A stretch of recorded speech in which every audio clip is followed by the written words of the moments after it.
Excited to get back to work tomorrow. You guys got back here after the game late, after Arizona State, and I think the thing that continues to show up is our guys' disappointment for not having beat a top 25 team. They've got a good attitude about them. They come back to work.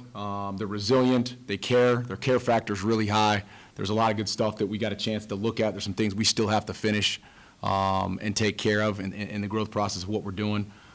They understand success isn't linear in our regard, and that it's a growth. And that piece of it's exciting. They know that winning is a byproduct of doing what wins and continuing to find out what we can do each and every day to make us a better football team in all three phases is the exact way and direction we're headed. I couldn't be more encouraged, fired up, excited, and committed to this program and these guys right now because of just the look in their eye and the way that they're gelling together as they grow in their mid stages. So that's exciting. I think we did some good things, but I'll kind of let you guys go from there.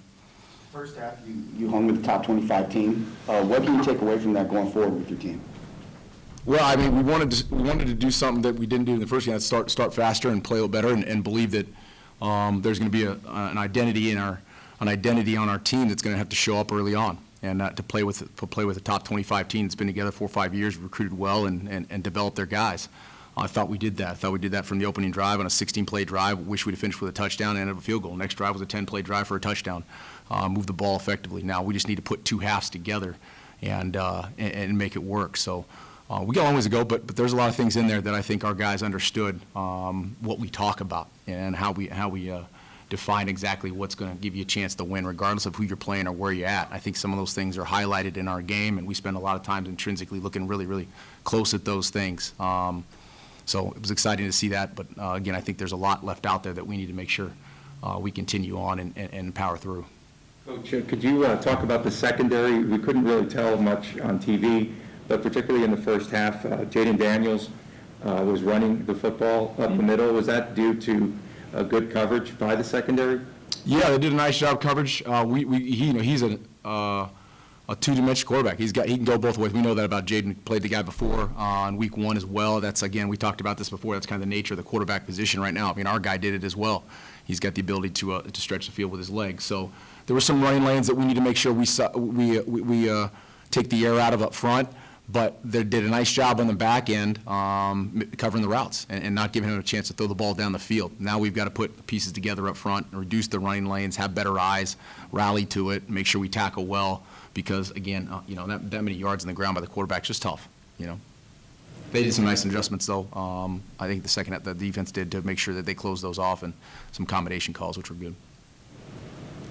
That was Doug Brumfield, who was hit a lot in kind of rough condition on Saturday night. Yeah, he's day to day.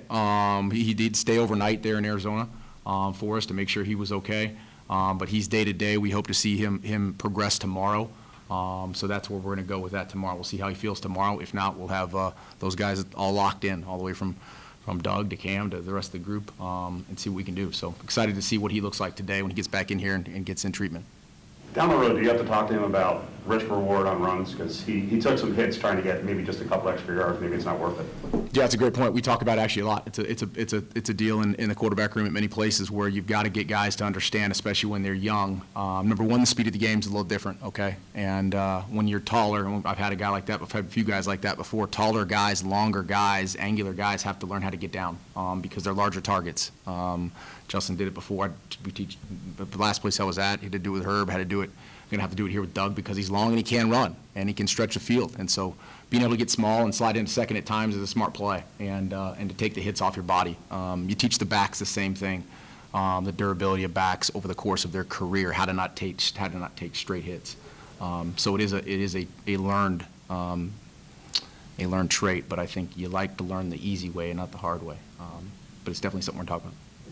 How much of that is situational? We saw him flip into the end zone. Is that a situation where on the goal line you want to see him maybe go for it, and you try to talk to him that way? Yeah, that's a great point, because there are times where he knew on the second, third down, if he goes head first, he's going to get the forward progress. If you slide, you're going to be down where your knee is. So I think you do teach that as well. If you can get down there and get skinny and split too, that's different than staying up on the sideline and running and at an angle tackle and taking one directly on a shoulder. Diving in the end zone in an open play, You just got to be smart. I mean, I'm not going to take away from the effort or the ability to do that. It's just one of those moments, man. You just got to hold your breath and make sure our guys are okay to do that. Their bodies are built up well enough to hang on to that. And you got to be smart with it too. So there's those things. I mean, shoot, 2 weeks ago, everyone was holding their breath. I think Garoppolo kept one on the goal line, and someone else did it the week after that. And we had 2-3 years ago, I lost Herbert for 5 weeks because of that on the goal line. And so it is something you got to be conscious of. We are conscious of it because you lose your quarterback and things change, man. Talk about the energy Doug brings to the offense, and then how that translates over to the defense as well. Well, the energy in the second half in week 1, and then obviously the first half of week 2 has been execution, and that energy is contagious. I mean, when you see guys executing and eating up some yards and doing things that they're coached to do, I think that our team, just like everybody else, gets excited about it. I mean, that's the reality of what you're trying to build and grow is execution.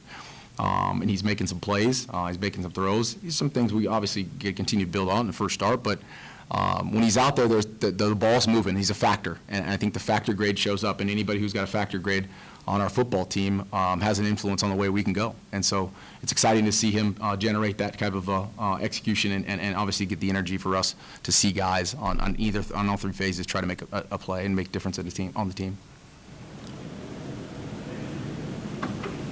Sam, anything? Just looking ahead at Iowa State, they're coming off a tough loss to Iowa. Just what challenges do they present in particular? Well, I mean, Coach Campbell's done a fantastic job. I mean, you got another, top 20 team coming in here that's loaded and a very talented, experienced group, well coached more than anything. Tough, physical brand of football. I played against him the first year he got there. I think they were then at 3-9 in the Big 12. I was at Oklahoma State, and I saw him then and knew that at that point he was going to do the right thing. I saw that program trending the way they played, and so he's done a fantastic job. We got our hands full with a really good football team that's experienced with good depth, and I think that challenge is just like last week, something that we're excited about to see exactly how we can go out there and perform. What are you looking for from the team this week in practice in preparation against Iowa State? Growth, the same thing. It's not a broken record. I want to see that we fix some mistakes that we've incurred in the first 2 weeks. Our protection's got to clean up. We got to have situational football still continue to play. We took care of the ball better in week 2 than week 3. That was one of the goals. We got to continue to take care of the football. Red zone scoring's got to continue to score, but we got to see if we can still make it 7s. Defensively, tackling is going to be a big deal with these guys, and eye discipline. A lot of different pullers, a lot of downhill football. Quarterback is a threat. He's a run option. So got to be disciplined in gap sound football.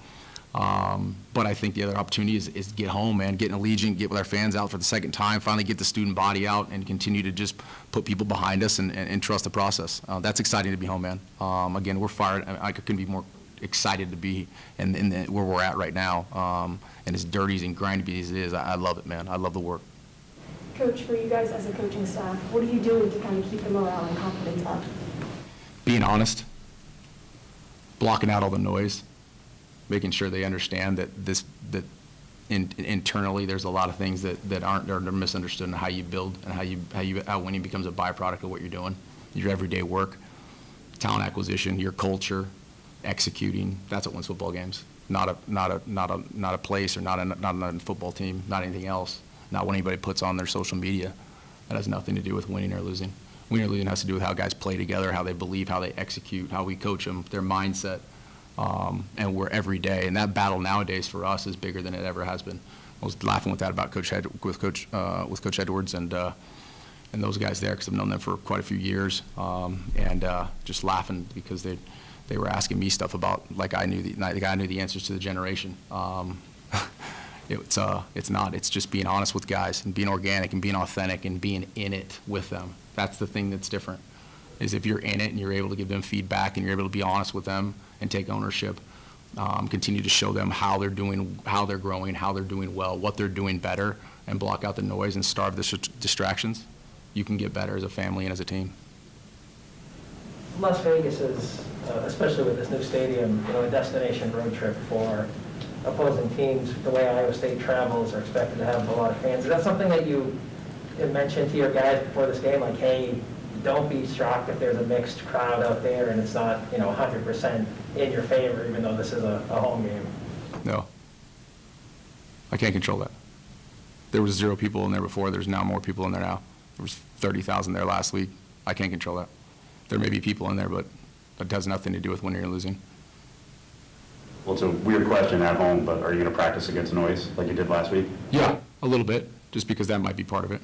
But that's going to be something that's more generated through just the environment as opposed to where, who, there may be some noise we can do. I think sometimes we practice some music on anyways, as you know, so it's usually right on us anyways. So last week we were on the way and it was noisy down there too. It didn't affect us. But we do that also just to kind of get our guys uncomfortable, which is part of the deal too. At running back behind Charles, do you see more Magyar, more Reese with Javon kind of beat up?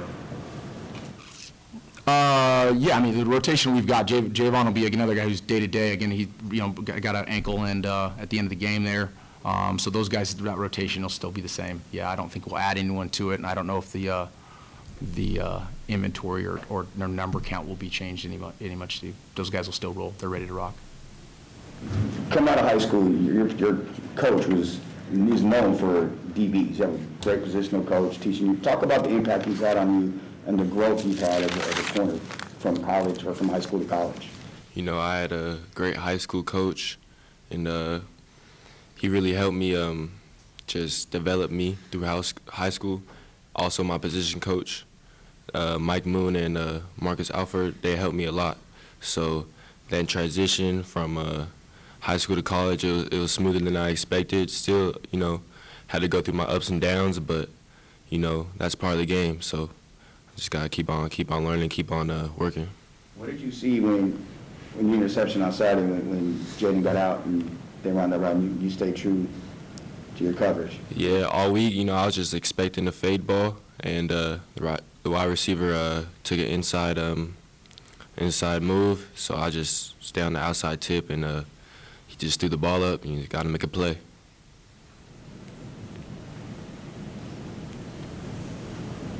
Just defensively, it seems like this group is taking a step forward. Where do you feel like the biggest growth has been on the defensive side of the ball? I feel like the biggest growth has been the secondary. I feel like, we're more confident back there. We got more communication, and we're just feeding off each other's energy. And I'm excited what this group can do. No, Coach was kind of talking about the work you do in the dark hours, the extra work you do. Tell us about your work ethic and the more that you do. I get it from my parents. I feel like my dad always told me just keep on working hard. Also, I had a brother to look up to, and he paved the way for me because he was the first one to go D1. So he really showed me how to work, and I just keep on listening to my parents, my brother, and I'll be okay. LJ, talk about the growth of the offensive line. You've been here 3 years now, and for the last two, you've been one snapping the ball. Talk about the growth that you've had overall. I think last season was a big struggle it's a big improvement from last year to this year. I think the transition between coaches, between Norcross and Woods, is very smooth. I think, fundamentally, and we've grown a lot more, only because of the technique that we use now and how we see things on the field. Especially as a center, I see more of the field now that Woods is helping me grow. But as a unit, I think we're growing a lot better. We're playing for each other, so yeah. I mean, for you guys as an offensive line, what is the experience like going on the road into a hostile environment where you have to communicate a little bit more, where there is a crowded atmosphere? How do you feel like having that experience this early in the season can benefit you guys throughout the course of the year? So all week we've been practicing with loudspeakers, right? We have to hear the cadence. I have to ID the front louder than usual, but I think with that experience with loud third downs where we can't really hear each other, I think nonverbals really played a big thing in the game. And I think over communicating between the O-line, I think once we communicate down to the guards, to the tackles, I think it really helped us in that environment, so.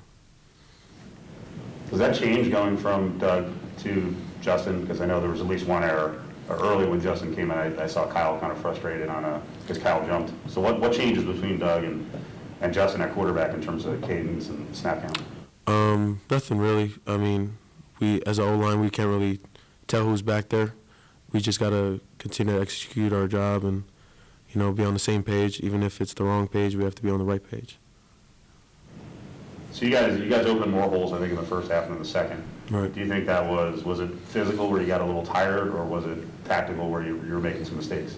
I think all week we've been game planning against this front because this front was really challenging. It was a big test for us. But I think this past week we've been putting in a lot of work in terms of scheming the front, how we want to attack the front. But I think a lot of it came from physicality. We've been trying to power down on the big nose, take care of our edges, but I think a lot of it came from how we practiced this past week. What did you see on the Brumfield run and flip? Well, I was setting away from it, right? So I had to go and clean the pocket.